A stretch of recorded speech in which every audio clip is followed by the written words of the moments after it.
All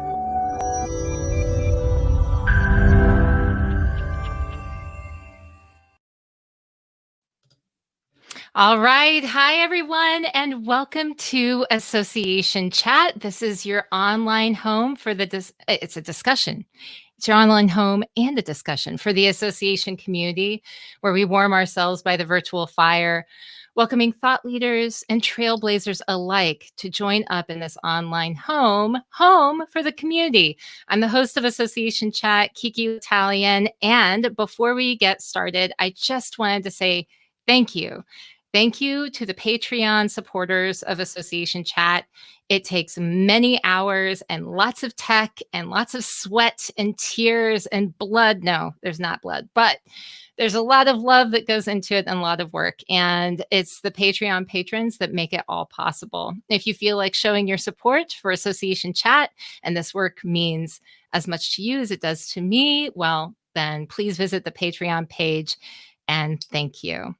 Today, we're talking with Chuck Espinoza about how to look and sound better on video, because he has contributed to the development of hundreds of audiovisual professionals in his numerous professional training roles, as well as through his leadership at AVIXA, the Audiovisual Integrated Experience Association. Had to get that right.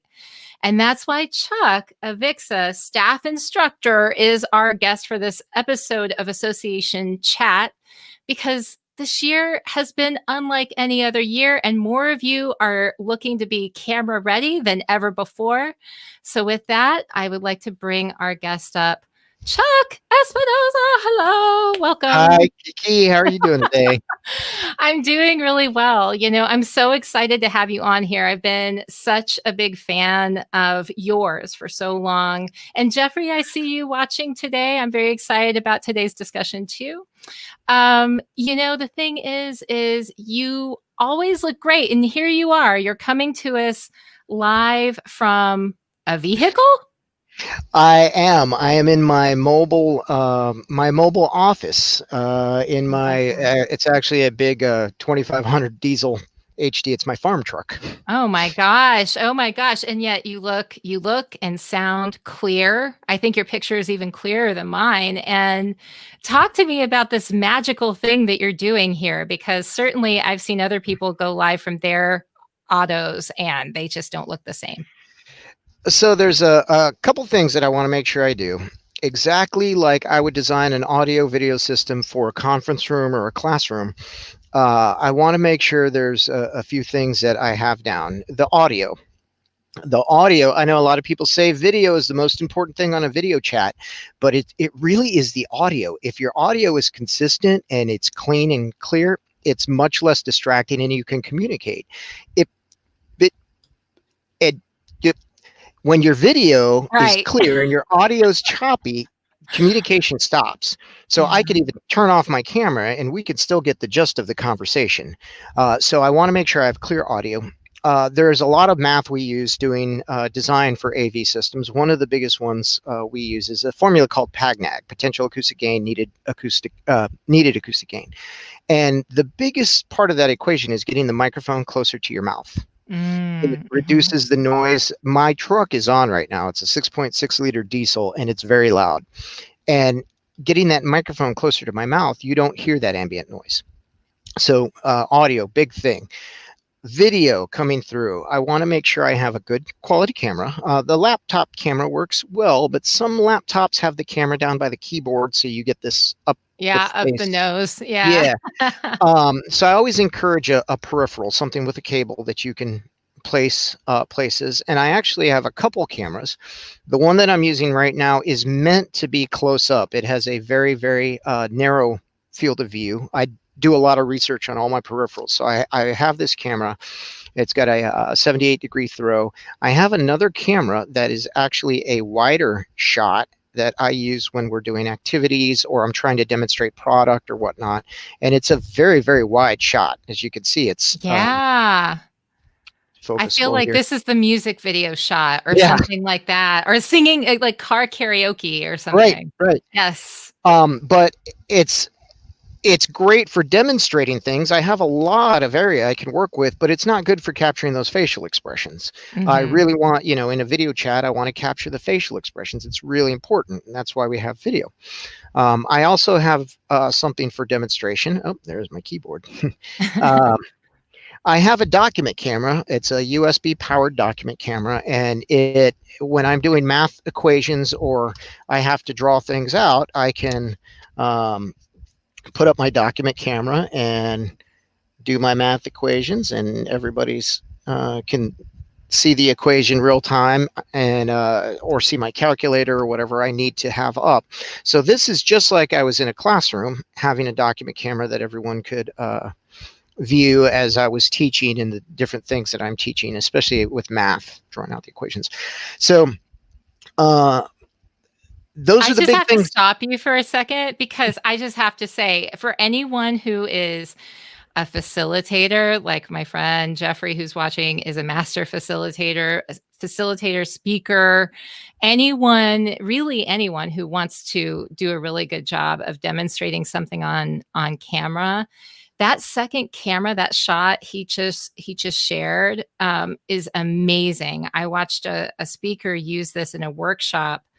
And, it's such a static thing to be presenting in one frame with one shot all the time.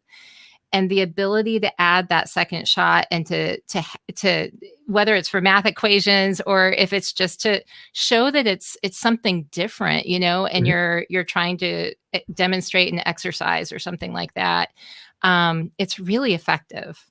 Yeah. Even if it's just, I'm going to write a Post-it. It's not the same static face all the time. It's not the same static shot. It adds a little bit of flavor.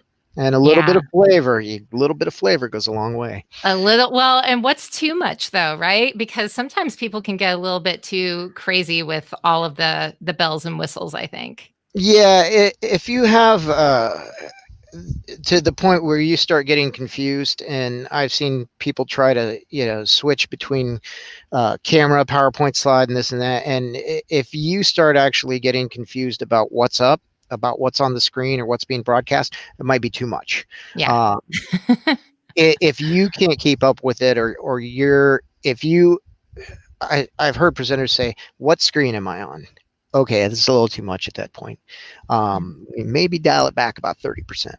So not a lot. I don't use the wide camera that much. I use it more at my workbench when I'm doing hands-on stuff.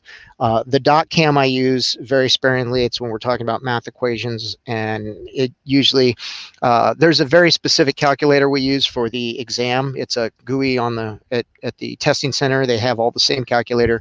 So that's part of the tools that I teach, is knowing the functions of the calculator. So I want them to see me press the buttons and how I go into the mode and adjust the calculator for its specific settings, and where the logarithmic functions are at, where the square and square root functions are at.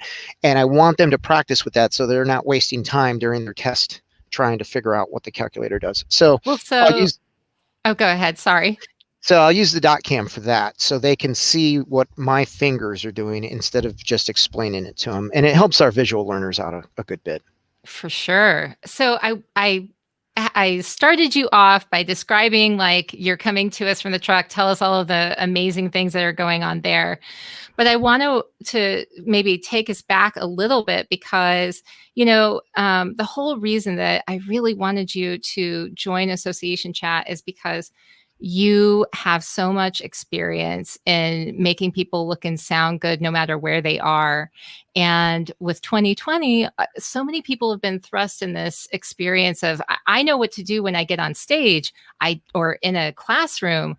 I don't know what to do when I am faced with numerous ring lights, microphones. Everybody's telling me to get a green screen, and I don't know where to begin. And so what I wanted to do is maybe ask you, how do you go about, what areas do you really touch upon when you start out with someone and you're teaching them about the different aspects of how to look good on camera?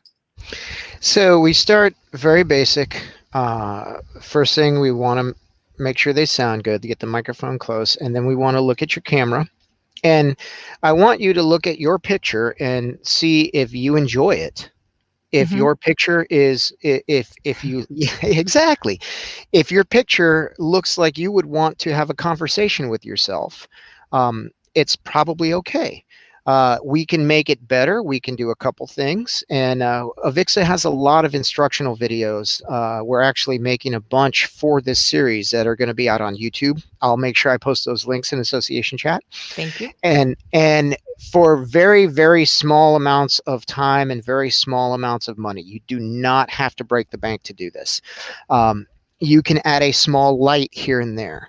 I know ring lights are very popular nowadays, not just the not the brand ring lights, like saying Kleenex, just a light, a circular light, USB powered. They have adjustable color temperatures. You can go more blue or more yellow depending on your environment. And placing a couple of these in key locations just to take the shadows off of your face. If you get really shadowy on your face, it starts to give you that Bela Lugosi feel. Yes.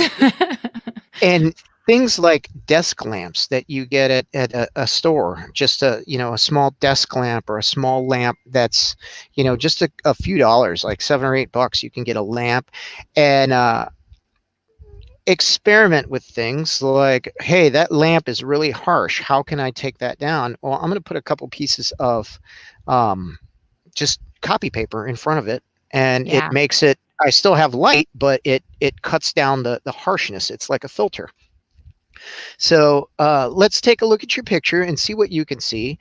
Let's see if we can move some lights around. Or the big thing nowadays is people are broadcasting from home.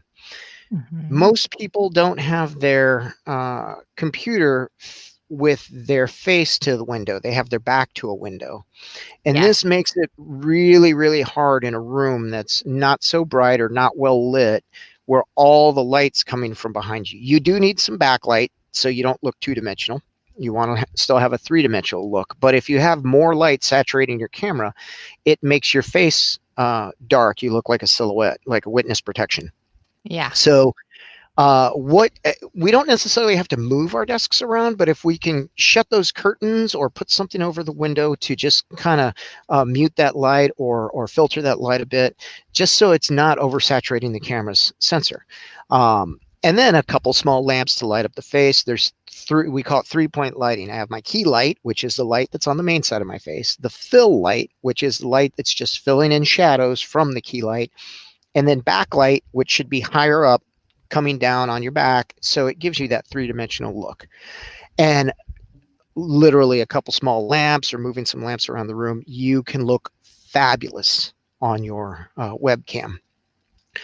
Being able to talk directly to your webcam. I want my webcam at eye level, so I'm having a conversation. The worst, and I know sometimes our computers, we buy them with the camera that's right above the keyboard, and we get this look going on. Oh, I know. It's terrible. That is terrible. Don't ever do that. And it's like, I feel that the nonverbals of that, if you were to do this, very authoritarian, you're above somebody. Not only is it not very few of us have really considered the attractiveness of our nostrils, but it's like there are just some things that we don't think about, and maybe it's a good thing we don't. But that angle just isn't ever going to do anything good for you, I don't think. No, that's never a good look. And you're absolutely right about body language. That is very much an authoritarian viewpoint. If you're looking up at someone the entire conference, you don't, you have a tendency not to express your ideas or to be less outgoing during the conference. And the whole point of this is we're trying to have a conversation. I mean, we could shut the cameras off and just have a phone call and get the same information across. But being able to see people's reactions, being able to see facial expressions, especially during business meetings where you're giving a presentation or presenting a product or talking to clients, and you see you can see those little nuances from your far end. So lighting yourself well, being able to be seen, looking good on camera. I mean, having a smile, do your hair, comb it. Combing the hair is a good thing, Yeah. making sure that you don't have, we were talking before we went live about the dirty laundry basket. I remember I was on something early on, and I hope that this person has kind of figured out like a little situational awareness along the way. But it was early on in the pandemic, everything was locked down, and he was talking about, just a really smart guy, but his laundry basket was disgusting, and it was in the back. I have no idea if that was like what the story was, but I thought, how hard would it have been to just, throw it, hurl it to the other side of the room before you go live? What is that? Same thing with it was a scientist, and I think he was showing that he was tech savvy, or maybe that was the intention, but he had like floating sea turtles in the video display, like, yeah, as his background. And I thought, if we're supposed to listen, all I'm doing is looking at these turtles floating around your head. It has nothing to do with what we're talking about. Yeah, that's another thing about the picture. Now, we looked at ourselves, we looked at lighting ourselves and making sure our camera picks us up, and we're using the appropriate camera. Yes. Try a couple different cameras, read reviews. If you buy a webcam and it has a very wide angle, that could be your activity camera, but we want something like I have a very specific webcam. I'm really, really picky about my webcam. I have Carl Zeiss lens optics on my webcam. It's a 1080p. It has a 78-degree throw, which is very, very tight, so I can be close to it. Because it's literally in my lap right now on the steering wheel of my car.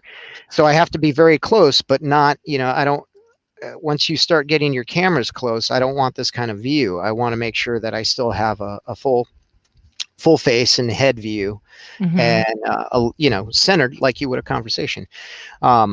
So the other part of this is the background. Now, normally when I'm on Zoom or Teams or whatever platform, they have digital backgrounds. And when I'm in my vehicle, I have that digital background on. I put something nice, usually my classroom at AVIXA, or I really have a liking. I taught at Cambridge in December, and I taught at Trinity Hall, and I lectured at Trinity Hall, and the hall was beautiful.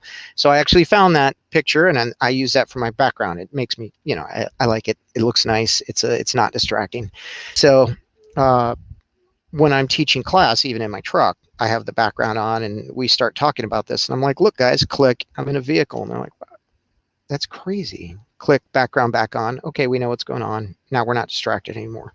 So yeah, look in your background. Do you have dirty laundry? One thing I did a lot of work with the government, and I was in the military, and we did video conferencing in classified environments.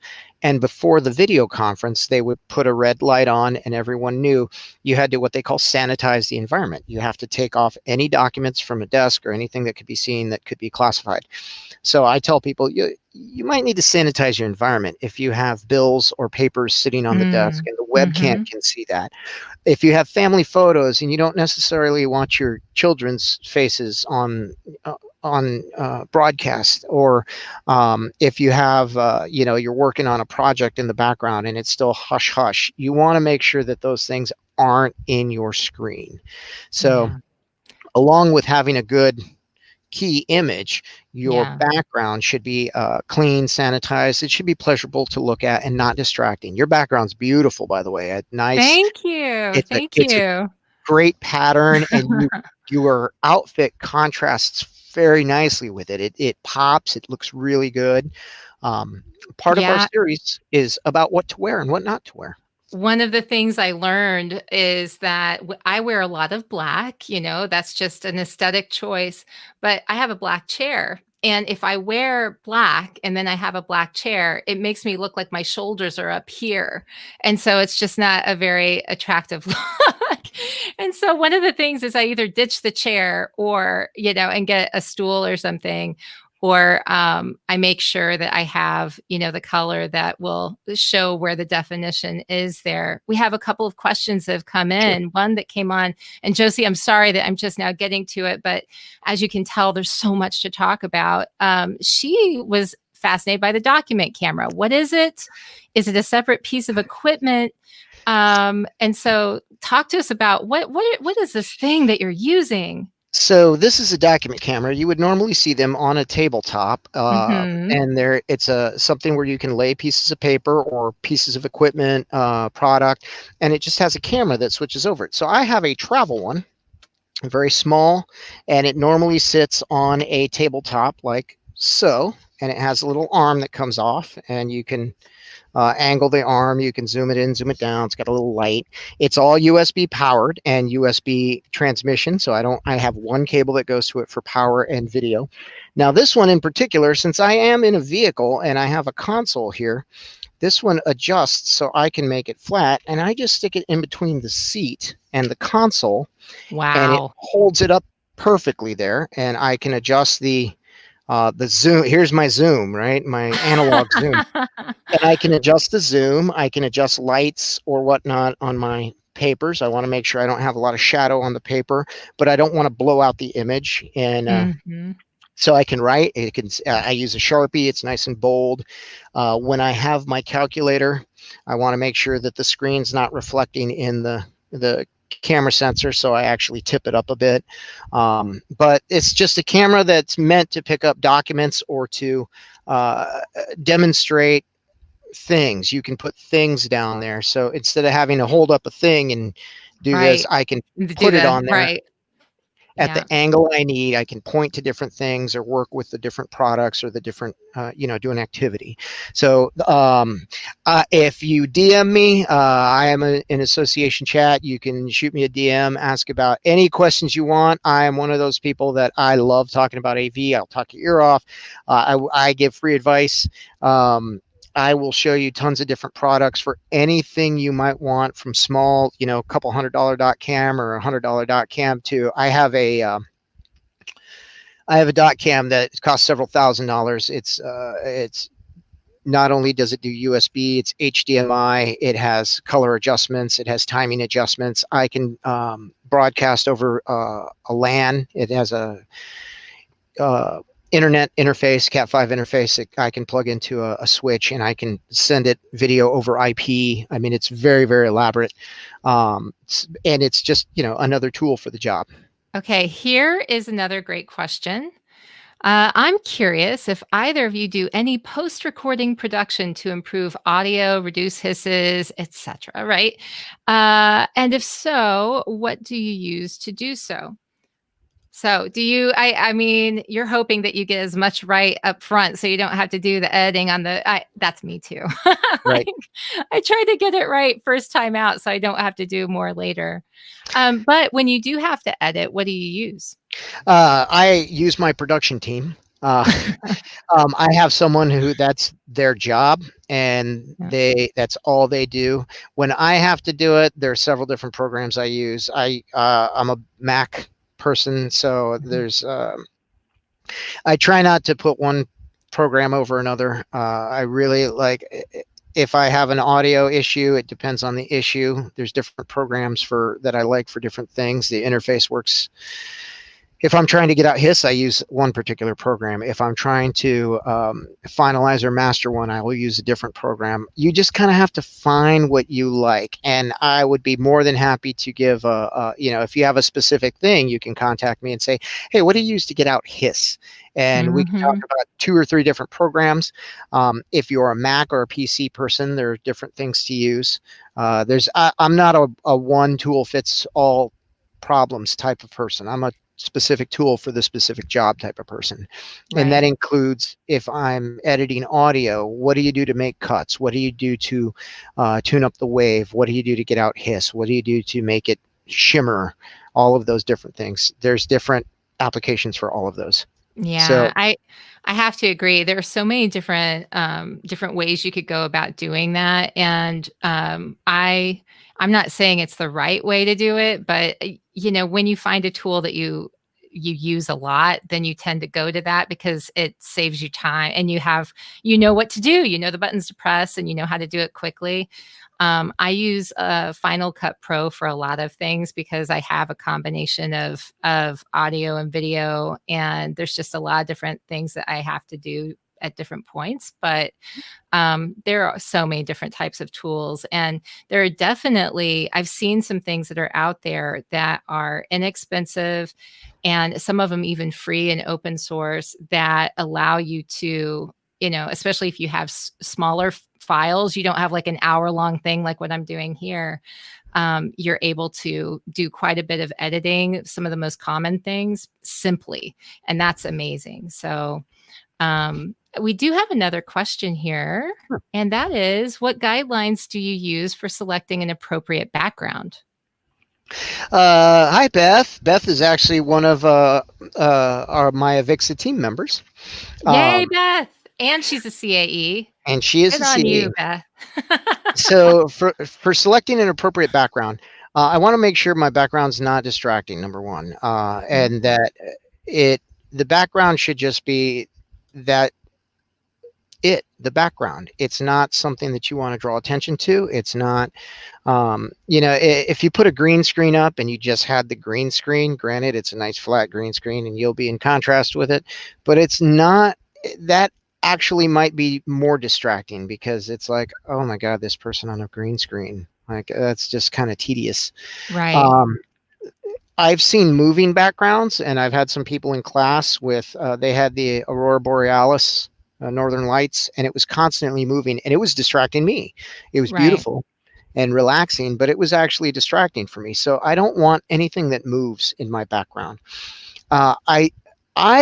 So if you ever look at your license, back when they did licenses in color, or if they still do them for your state, most backgrounds for licenses or pictures are either a light blue or a light gray. This contrasts really well with the face. It brings out details and whatnot. It's very easy to see. So if you do have some kind of solid color or some type of thing, light blues and light grays work really well. We actually have things in our new class coming out about your background, what you should select, and what kind of clothing to wear with your background. Like I was saying before, your background with your clothing selection is beautiful. You have a nice subdued brown. There's a little bit of pattern to break it up. It's not over the top. It's a very nice pattern. It's a gorgeous background. I know your last background too, the books. Those books were beautiful. Thank you. It wasn't distracting. It wasn't too much over the top, but it was a nice little splash of color, and it looked really nice. And the rest of your background was very neutral, but you had this most beautiful red books. They were gorgeous. Red books. I know. Yeah. I just moved, and my books are still packed away. Well, some of my books are still packed away. And I had to figure out a whole new background. And this was wallpapered on Sunday because I just had to get a good background for everything. But yes, my red books, I actually really put a lot of thought into which color. I had a lot of red books. There are a lot of red books out there, but those red books were definitely there on purpose. And I'm so glad you noticed. and not just that. So putting your background together, if you really, really want to get into your background, beyond just, it's my background, I can contrast with it, it's not distracting. Your background, so I was telling somebody else about your background, and we looked at it. Your books matched your lipstick perfectly. Yes, it was on purpose.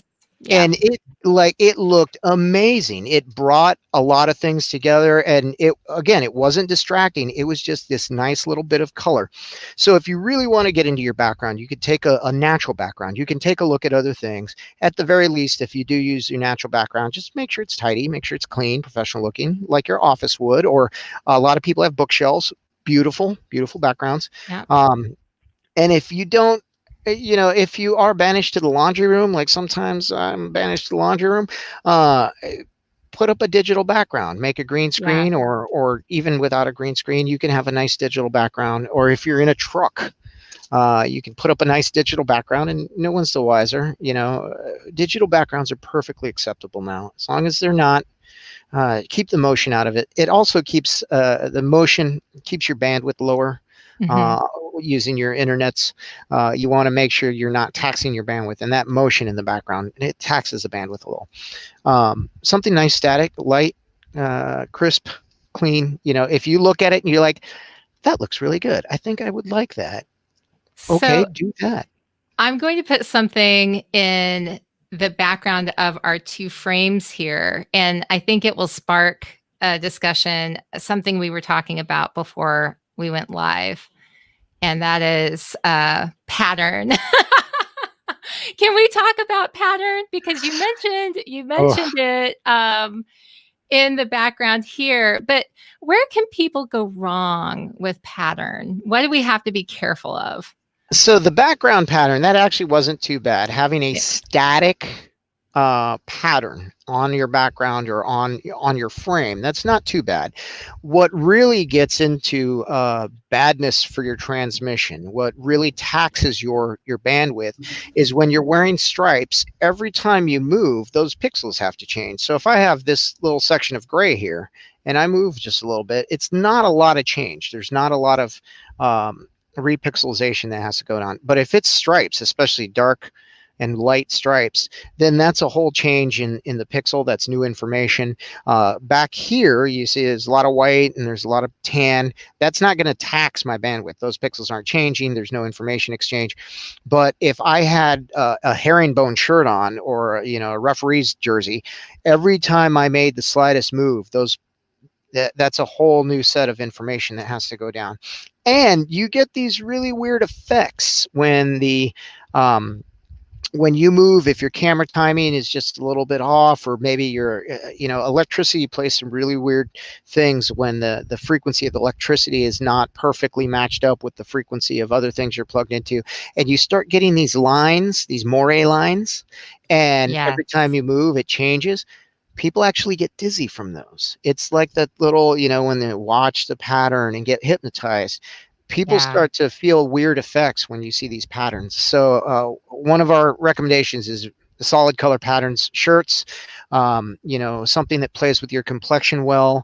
Not a lot of, especially if you're, complected like me, if I had a lot of orange on, it would really start to make me look weird. It would start to blow out my face. Dark gray for me works well. Black for me works well, especially in this environment. Light blue works really well for my face.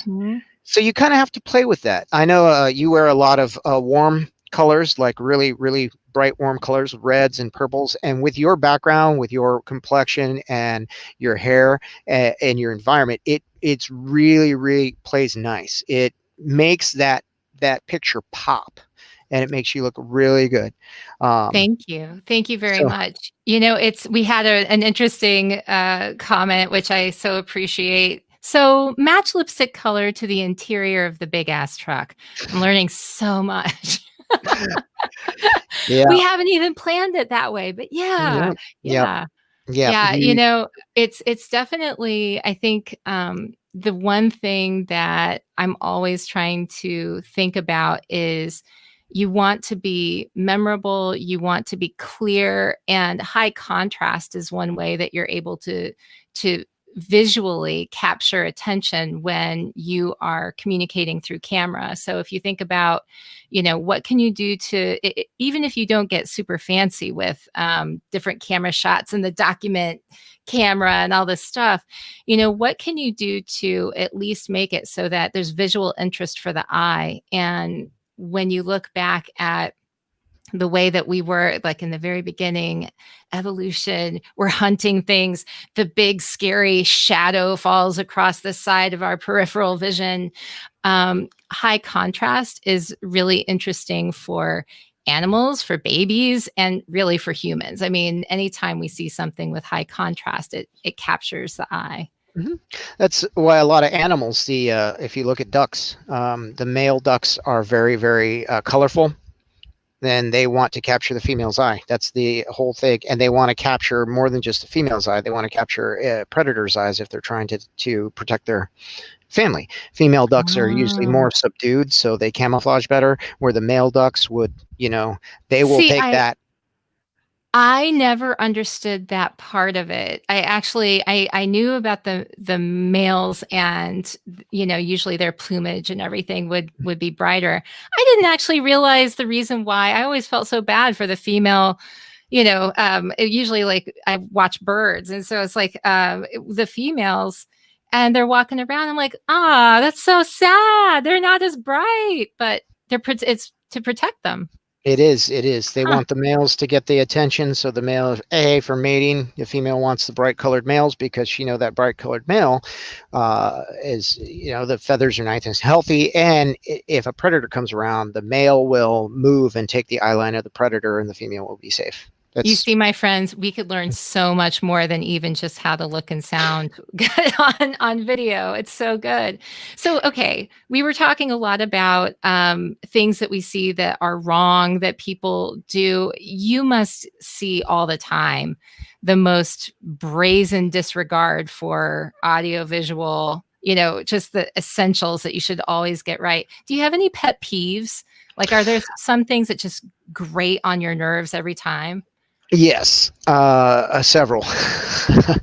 My biggest pet peeve is the back to the window and the camera just getting, you're a silhouette. You're in the witness protection program. You're just washed out. That really is as simple as pulling a cord on the curtains.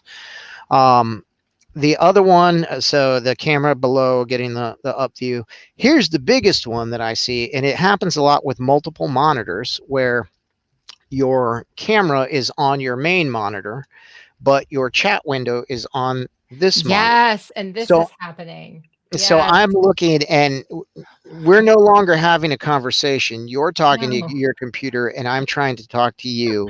And now neither of us are looking at each other in the eye like we would have a conversation. Yeah. So Right now I'm looking over here watching us on this one. And you guys could be seeing this way right now, and it would be just terribly distracting, I'm sure. So. Yeah, it's for video, those are just, it's the big pet peeve is placement, and just a couple little things will make your experience so much better. It's just a little forethought and a little knowledge, and looking at it prior to. When people don't know how to utilize the platform or adjust settings, or mid meeting, oh, hold on, let me change this, and they fumble for a couple minutes. I'm a big proponent of testing. In fact, I emailed you, or I messaged you yesterday, and I said, hey, I want to get on the platform. We're getting ready to go tomorrow. I want to test this. I want to make sure I can switch, and I know where everything is, where my mute button's at, if I have keyboard shortcuts. And I actually sat down for about 30 minutes yesterday and just tested with the platform and made sure everything was good. And that is a big pet peeve of mine, because to me, that, like, if you showed up to a meeting in person in a conference room and you were giving me a presentation and your papers were all over the place and you didn't know what slide to hit, or something, something that you could have fixed. And now I think if this was a presentation for a $2 billion account, Right. You're going to make sure everything is to the nines. You're going to make sure you have backups upon backups. You're going to bring extra laptops. Like, we can't lose this $2 billion account. But if it's just a video chat for my coworker to talk about the project we're working on, who cares? I care. Yeah. I want to make sure that every single time I get on to chat, whether it's a $2 million presentation, whether it's association chat, they're both just as important to me. And I want to make sure that I don't short our members in association chat watching this, and I wouldn't short somebody that's going to sign a $2 million check for me if I win that account. My dad actually, you're in your truck, and this is making me think about some of the deeper communication and relationship issues that are connected to AV, actually. It's interesting that so many people are sort of not taking very seriously the way that their background or their surroundings, look, or how they sound using technology, when the outcome that they're after is probably the same. They're trying to win a deal, convince someone, develop trust, build a relationship, important things that we're all trying to do. And yet there's not. I think it's fascinating that there's sort of this disconnect for a lot of people between what's happening at home and the surrounding that they're creating like this and here. My dad told me something. He was a builder, is a builder, well, was a builder, retired.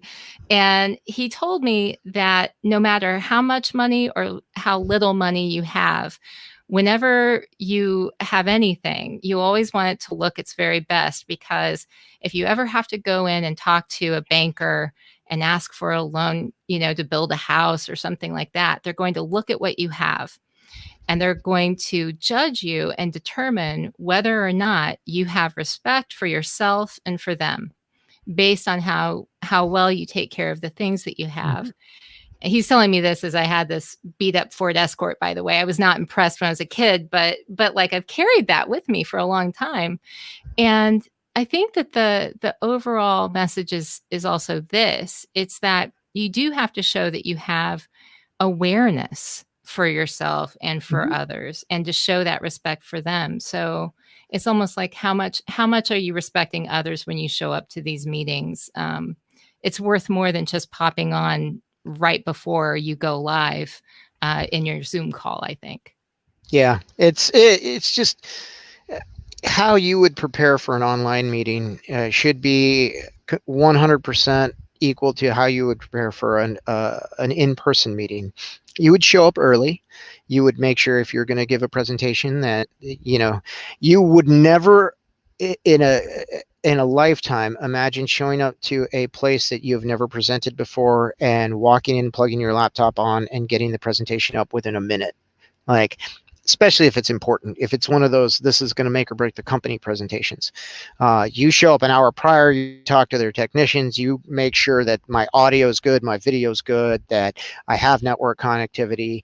I'm going to play a movie, so we want to make sure that movie is the right volume. All of those things that you would do to make it perfect. And treat every video conference, treat every communication experience that you're going to do like it's going to be that $2 million presentation.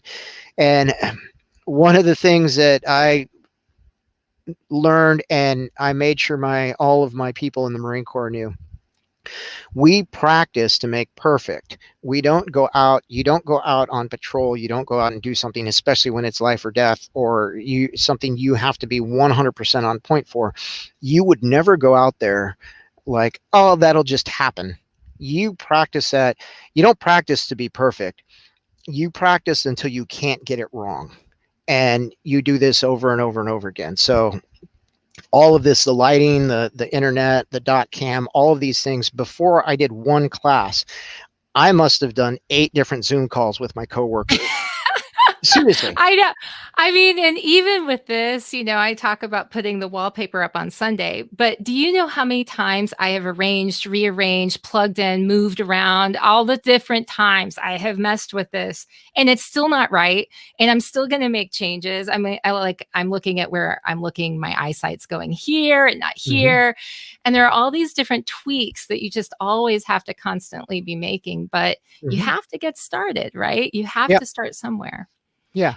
One thing that you mentioned about the Marine Corps is talking about, you practice, and so you can't get it wrong, right? But things will go wrong. And so what happens when they do? Like, what were to happen, if suddenly you're in your vehicle right now, everything's set up really well. What if suddenly the winds start blowing and hail starts hitting, and you can't control your environment all the time, especially with a lot of us who are working from home. What do you do in those situations when things do go wrong? So a lot of the things that I actually have in my vehicle right now are because something went wrong. I have a backup camera. I have an extra laptop, believe it or not, in the back, because I was in the middle of a class and my laptop decided to do automatic updates. I forgot to shut off the automatic updates. So now I have a checklist of all these things that like blew it out. I was in the car one time and there was a rainstorm and it was awful, and it was beating on the windows. So now I actually have a set of pillows that I keep in the car, and I put pillows on the dash, and it helps out with sound coming in from the outside beating on the windows. It helps out with sound on the inside reflecting off the glass. My laptop gets really hot in my lap. So after the first time, after 20 minutes, it's no big deal. But teaching a 4-hour class, it really started to burn. So now I have a pillow that I bring with me, and these stay in my little kit. I have a lap pillow that my laptop sits on, and now I don't get hot down there bits, and it's comfortable. I'm not. It was uncomfortable. It was very uncomfortable. I believe you. I think that must be true. Okay, so bare essentials, are there things that no matter what, you don't have to spend a lot, but you should at least have these things in place that you would suggest? So bare essentials, your device, whatever device you're going to use. I use my phone quite a bit. I have extra things that I plug into my phone. You can use a microphone on the phone just fine. If you have Bluetooth headsets, I have a Bluetooth headset that has a microphone built in, so I can talk on my phone. The microphone's a little bit better, and I don't have to have audio going into the room. That's a big thing, is if I could take the audio out of the room and put it in my ear holes, it's wonderful. So Bluetooth headset and my phone. I want to make sure for my laptop, I always have either this headset or I use my Bluetooth headset. I want to have the microphone as close to my mouth as possible. If I can get the microphone off of the machine or off of the phone and get it close to my mouth, it gets a better signal coming from my mouth and less ambient noise. Most laptops have cameras built in. You can always use that camera if that's all you have. If you have a camera that's in a bad position, I highly recommend something you can move around. You can see I've moved my camera around quite a bit. With your phone or device, it's usually in a good spot. Your screen's right there, your camera's there. You put it at eye level. So I have a bunch of little tripod stands. So when I'm sitting at my desk, if I am using my phone, the tripod's yay big. So my phone's at eye level. So I don't have to. I'm not looking down at it, or I'm not looking up. It's at eye level. I can see my participant. My camera's at eye level. So little things you can do. Those tripods, I think I paid $4 on eBay for it. Wow. Wow. So bare essentials. And talk to me about your green screen solution, because I know a lot of people are out there looking for green screens. And how did you come up with that? Because a big complaint for people is, how do I get it wide enough? They're so expensive, yada yada. So I have a couple green screens that I use for photography. They're really nice. I take time and iron them and make them flat and everything. I needed a green screen that I could actually move, because it's in my office. It's right behind my chair to cover that with. And I started looking at more green screens, and they have these really nice motorized, it's like a projection screen. It comes down, and they're really expensive. And I thought, I don't want to spend that much on a green screen. Mm-hmm. I went to a store that had a fabric section, and I was looking around, and I saw some of the green chroma key looking fabric, and I just bought some. And I put the fabric, I got a couple PVC pipes, and I mounted the fabric to it, and I have it so I can just take it down. It was $12 for that fabric, and with a couple of small lamps placed right in front of it, so it's thinner, but if I put the lamps in front of it out of the screen facing up, it captures the color of the fabric and you don't see through it. And then on different platforms, you can enable green screen or enable a solid background and pick a color, and it beautifully maps your digital background on there, right. Especially if your chair, if your clothing, your face is not that color. It's great. So $12 for some fabric and a couple of broomsticks, and something that's just going to keep it nice and wide, that after you're done, you can just take it down and fold it. Yeah, but I think the investment really does come in playing around with it. You just have to mess around with it until you get it right, because every space, every setup is going to be different. And that's probably the most frustrating thing to hear, I'm sure, for everyone out there that's waiting for that magical recipe. Here are the ingredients, but your cake may come out funky if you don't put it together in just your specific way based on all kinds of things that you have in your environment. So That's a great analogy. I mean, we were talking about food prior to. I love to cook, and I post a lot of pictures of my food. I love those pictures. Please keep posting them, and everyone, you need to follow him so that you can see these. I have food envy all the time.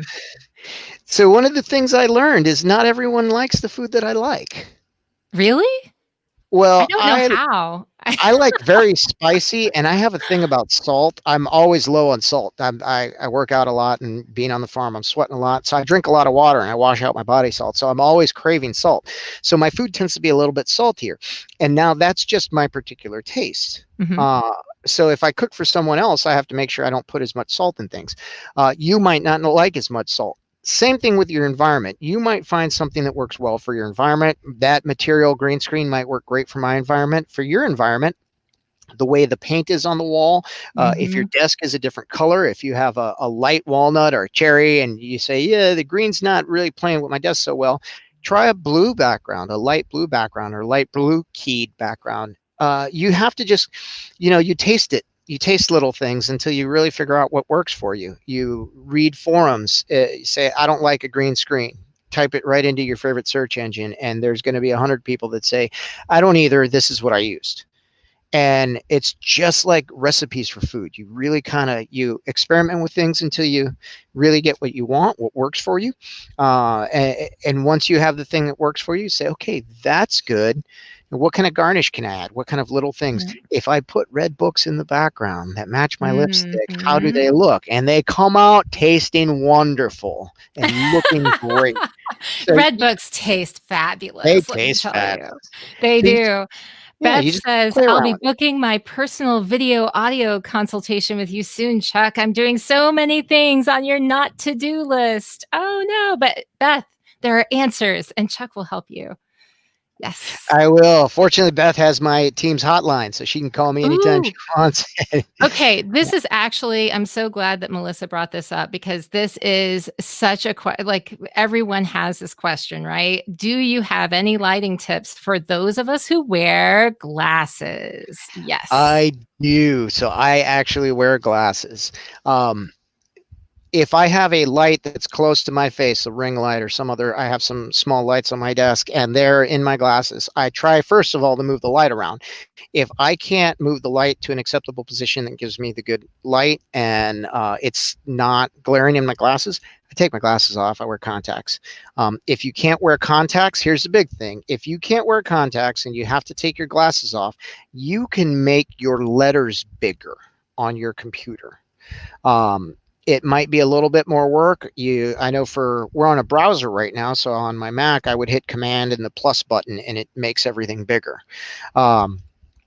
If you do have glasses and you have to wear them and you do have to have lights, they do have, if you really want to get into it, they have glasses that reflect less, but I mean, it's a piece of glass. It's going to reflect light, especially if you have a light, right in your face, trying to light you up nicely, like a nice ring light.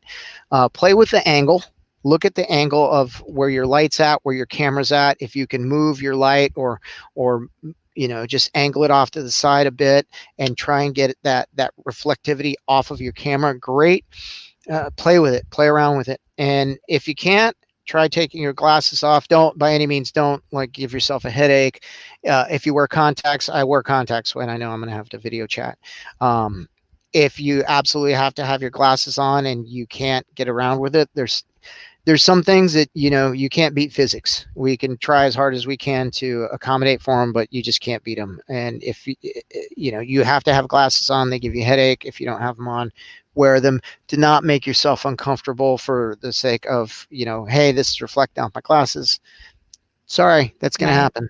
So. Because ultimately, if it's something that prevents you from communicating clearly, it's kind of like what Chuck started out with is saying, people need to hear you. Even on video, always make sure that your audio is good, because the point is communication. And if you can't think clearly, if you're so focused on this other stuff, and that's where I think that all of the extra technology aim for simple, if all of the additional technology is going to distract you, because, the point is to communicate clearly, right? That's really what we're trying to do. 100%. 100%. Clear, exceptional communication experience. So, okay, I have been asking my guests, each week in the private association chat community on Facebook, we have a question of the week. And so I'd say lately, the past couple of months, I've been asking each guest who comes on Association Chat podcast the question of the week. Now, you're actually in the private group, so you have a heads up on what that question is. But for those people who are not in the Facebook group, or maybe they're in it, but they haven't seen this week's question, have you ever met a celebrity? And if so, share your favorite story of that meeting. So I've been fortunate being in the AV industry. I was a sound system engineer, so I got to meet a lot of rock and roll stars. As a Marine in the Marine band, I got to meet a lot of people. We did a lot of things in Hollywood. I was stationed in San Diego. Was on the Bob Hope show, the Vicki Lawrence show. We were on the Tonight Show. One of my most memorable meetings was actually recently, a couple years ago in Las Vegas. We were having our InfoComm trade show, and I went to one of the manufacturers' parties, and it was the night of the Stanley Cup, where the Capitals won the final game of the Stanley Cup, and Paul Stanley was the guest of honor from KISS. And yes. Oh, it was awesome. So they had you could go and get your picture taken and whatnot. So I knew the manufacturers very well. I knew the guys throwing the party. So they invited me to the private room where everyone was watching the Stanley Cup. Paul Stanley's in there on the couch, and everyone just sitting there kind of watching. And we talked to him. He was like a normal person. And we struck up conversation, just a nice guy. And one of the things that like caught me, and I don't know why I was awed by this, but I was awed at just how much of a regular person he was. He finished his drink and he was getting up to go get a drink. And at first I was like, oh my God, Paul Stanley's out of a drink. Somebody should get him a drink. So he gets up to go get it. And before he gets up, he gets up, stands up and goes, hey, I'm going to the bar. You need anything? I'm like, yeah, could you grab me one? And he's like, yeah, anybody else? Yes. And he came back with like 3 or 4 drinks in his hand. And he's like he was just a normal guy. Oh, that's good. And it's just a nice, genuine individual. Like, we were laughing at the game and chucking and jiving. And he was just just a great person to hang out with. Like, I'd hang out with him again. He's a good guy.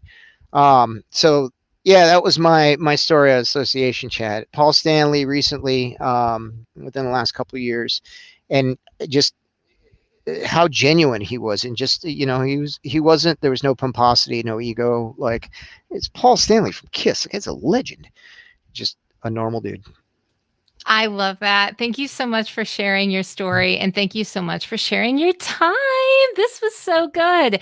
I knew it would be. Listen, everyone who's listening to this, Chuck is the person that I trust immensely with anything AV related at all, really anything related, including the salt issue. I really think that you should follow him, look at his food pictures. Just a great guy. But thank you so much for coming onto the show to talk with everyone.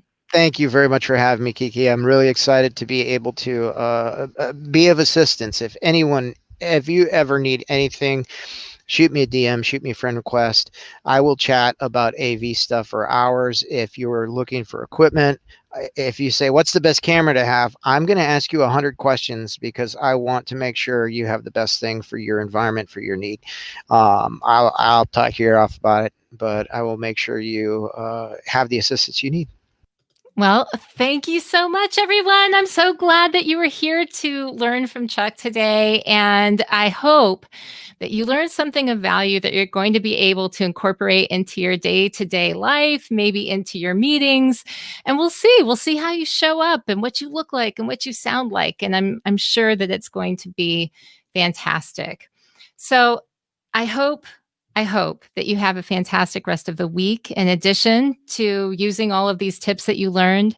And until next time, everyone, keep learning every day. As Joseph Campbell once said, the cave you fear to enter holds the treasure you seek. Have a great rest of the week, everyone.